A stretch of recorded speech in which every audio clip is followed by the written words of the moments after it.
Athar bike से long ride करके होशियारपुर से जलंधर और फिर जलंधर से अंबाला पहुंचा था। इतनी टायरिंग जर्नी के बाद भी निशा ने उसको डायरेक्ट गेट से बुलाने की बजाय पोल पकड़कर डांस करते हुए ऊपर आने के लिए कहा था। निशा प्रेग्नेंट होने की वजह से अपने डोमिनेंस का पूरा फायदा उठा रही थी। अथर ने उसका मैरिज प्रपोजल एक्सेप्ट कर लिया और बोला, हेलो, कहाँ खो गई? देखो मेरी कुछ कंडीशंस हैं, ठीक है? और उसके बाद ही मैं अपने पेरेंट्स को बुलाकर शादी के लिए तुम्हारे पेरेंट्स से बात करवाऊंगा। निशा के चेहरे पर क्यूरियोसिटी और डिसअपॉइंटमेंट दोनों एक साथ थी। बोल, क्या है तेरी कंडीशंस? अथर आराम से बेड पर बैठा। उसने जूते मुंह खोले और दीवार का सपोर्ट लेकर बैठ गया। फिर पास ही रखी बोतल उठाई, लेकिन उसी टाइम टेबल पर डार्क चॉकलेट भी दिख गई। अथर ने बिना पूछे चॉकलेट से एक बाइट ली। याक, ये कैसी चॉकलेट है यार जिसमें चॉकलेट ही नहीं है? उसमें चॉकलेट एक्स्ट्रा है बेवकूफ, शुगर नहीं है। तू पॉइंट पे आ, कंडीशंस बता। अथर गटागट पानी पी गया और फिर बोला, अब कुछ ताकत आई यार। हाँ, तो मेरी कुछ कंडीशंस हैं, ठीक है? फर्स्ट, शादी अंबाला में ही करेंगे, है ना? ठीक है? दिल्ली से बारात आएगी। ये तो ऑब्वियस है। रुको रुको रुको, जरा सब्र करो। हाँ, तो देखो, मुझे शादी झूठ बोलकर नहीं करनी, ठीक है? तो इसीलिए मैं अपनी सारी पास्ट गर्लफ्रेंड्स के बारे में और अपने हुकअप्स के बारे में तुम्हारे मॉम डैड को बताऊंगा। और ठीक इसी तरह तुम्हें भी मेरे पेरेंट्स को बताना होगा अपने पास्ट रिलेशनशिप के बारे में, ठीक है? और उसके बाद हम दोनों प्रॉमिस करेंगे कि हम दोनों कभी भी किसी और के साथ कोई हुकअप, कोई एक्स्ट्रा मैरिटल अफेयर या फिर कोई डेट शीट नहीं करेंगे, ठीक है? समझ गई? निशा सन रह गई। हेलो, ओके, सुन रही हो ना? हाँ, सो नेक्स्ट, फिलहाल मेरी मॉम की तबीयत खराब है, तो जब तक वो ठीक नहीं हो जाती तुम्हें उनकी केयर करनी होगी, ठीक है? और पापा तो फिट हैं, उनको कोई एक्स्ट्रा असिस्टेंट की जरूरत नहीं है। नो वे, मुझे इसकी डिलीवरी के बाद जॉब करनी है। ओह अच्छा, तुम्हें जॉब करनी है? Oh, I am so sorry darling. Actually हमारी फैमिली ऑर्थोडॉक्स है, तुम जॉब तो नहीं कर पाओगी, बट हाँ, तुम घर से कोई छोटा मोटा काम जरूर कर सकती हो। What the fuck? Yeah exactly, we are fucked darling, but still मैं तुम्हारे लिए लॉयल रहूंगा, ठीक है? I promise.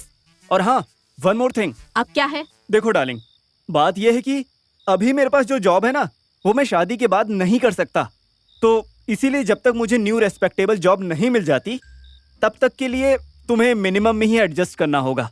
क्यों? तू जॉब क्यों नहीं कर सकता? क्या बुराई है तेरी जॉब में? देखो, अभी तक के लिए ठीक है डार्लिंग, बट शादी के बाद तुम मुझे आप करके बोलोगी। ये तू वाली बदतमीजी मैं नहीं बर्दाश्त करने वाला, समझ रही हो? और हाँ, रही बात जॉब की, तो currently I am working as a male escort. जानती हो ना इसका मतलब क्या होता है? What? अरे क्या वॉट? मेल नहीं समझती या एस्कॉट नहीं समझती? मैं जिगलो हूँ फिलहाल, बट डरने की कोई बात नहीं है, क्योंकि मैं पूरे प्रोटेक्शन के साथ ही सर्विस देता हूँ। पर शादी के बाद मैं ये सब नहीं करूंगा, आई प्रॉमिस। पहली बार निशा की आवाज में अथर को हल्का सा डर फील हुआ। तू ये बात मेरे माँ प्योनू तो नहीं बताएगा ना? अरे ऑफ कोर्स बताऊंगा डार्लिंग, मैंने कहा तो कि मैं झूठ बोलकर शादी नहीं करने वाला। तेरी बहनों और तेरे माँ पापा, उनको पता है? अरे हाँ, उनको आइडिया है, बट जब वो जानेंगे ना कि मैं ये सब काम छोड़ रहा हूँ और शादी के बाद सुधर जाऊंगा, तो they will be happy for sure, मुझे पूरा यकीन है। अथर का पैतरा काम कर रहा था। निशा सर पकड़कर बैठ गई। नहीं, ये नहीं हो सकता। मेरे माँ प्योनू पता लगा तो वो मेरी ऐसी तैसी कर देंगे। नहीं यार, मैनू नहीं पता सी कि तू मेल रंडी है बहनचो। ना, मुझे नहीं करनी तुझसे शादी। अरे ऐसे कैसे नहीं करनी शादी? तुम्हारे पेट में तो मेरा बच्चा है ना। अथर ने चंटे दिखाते हुए जल्दी से मोबाइल का कैमरा ऑन किया और बेड पे ऐसे रख दिया कि निशा का फेस फ्रेम में आ जाए। तू उसकी फिक्र ना कर। तुझसे ब्याह करने के चक्कर में मेरा प्यो मुझे घर से निकाल देगा। ना जी ना, तू जा यहाँ से। अरे ऐसे कैसे जाऊं यार, आफ्टर ऑल मेरे बच्चे का सवाल है। निशा ने उचक कर अथर की तरफ देखा। अथर हल्की हल्की स्माइल कर रहा था।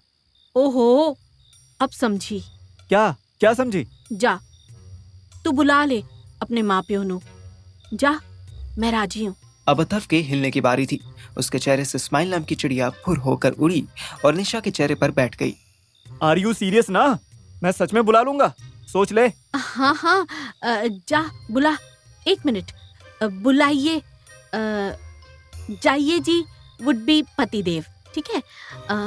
अपने फोक्स को बुलाइए। मैं तेरी माँ की, आई मीन आपकी मम्मी की, इनफैक्ट अपनी होने वाली मम्मी जी की सेवा करना चाहती हूँ। अथर्व के चेहरे पर से इनविजिबल तोते उड़ने लगे। निशा को ये तोते दिखाई दे गए। वो जोर से हंसी। अपना चेहरा देख। तुझे मन्नू ने ये सब सिखा के भेजा था ना। अथर्व कुछ ना बोला। उसने निगाह फेर ली और धीरे से मोबाइल की रिकॉर्डिंग बंद कर दी। ओ फुद्दू, मन्नू को मैं तब से जानती हूँ जब वो नुन्नी हिलाना सीख रहा था, समझा। तूने मन्नू की बात के साथ साथ उसके डायलॉग भी कॉपी कर लिए। चल अब तो तुझी से ब्याह करना है मैंने। अथर्व इधर उधर झांकने लगा। तभी रात के सन्नाटे में रूम के बाहर से किसी के पैरों की आवाज आई। निशा ने जल्दी से अथर्व को बेड के नीचे छुपने का इशारा किया। उधर अथर्व बेड के नीचे घुस रहा था और मैं कबीर के सुंदर से वॉशरूम से बाहर निकल रहा था। अब मुझे समझ आ गया था कि मेरा बाप और अथर्व के पापा श्री डीएलएफ के फ्लैट्स में हुए करप्शन की बातें और इन फ्लैट्स की, इन बिल्डिंग्स की बुराई इसलिए करते थे कि वो यहाँ रहना अफोर्ड नहीं कर सकते थे। एक बार मेरा बाप इस सुंदर से वॉशरूम में होकर आ जाता तो उसका लाइफ टाइम का कॉन्स्टिपेटेड फेस ठीक हो जाता। एनीवेज, बाप के लाइफ टाइम पर इस टाइम कमेंट करना क्रूअल जोक हो सकता था। इसलिए मैं श्रेया के पास वापस आया। बेचारी थप्पड़ खाने के बाद इतनी मासूमियत से सो गई थी कि मुझे उसकी ड्रेस पर लगी उल्टी के दाग भी डिजाइन लगने लगे। पर ऑन प्रैक्टिकल साइड मैं श्रेया को ऐसे आधे गीले कपड़ों में सोने नहीं दे सकता था। मैं पूरे हॉल में रखी कोई टी शर्ट वगैरह ढूंढने लगा। मुझे कद्दू कुछ नहीं मिला। फिर मैंने कबीर को वॉइस मैसेज भेजा। Hey Kabir, sorry to disturb you but I need a T shirt. Shreya को ऐसे गंदे कपड़ों में नहीं छोड़ सकता यार। मैसेज तो चला गया पर डबल टिक नहीं आया। साले ने नेट ऑफ तो नहीं कर दिया। वाईफाई के टाइम में मोबाइल डेटा कौन ऑफ करता है यार। मनु आके उसका डोर नॉक करूं, पर सोचा क्यों डिस्टर्ब करना।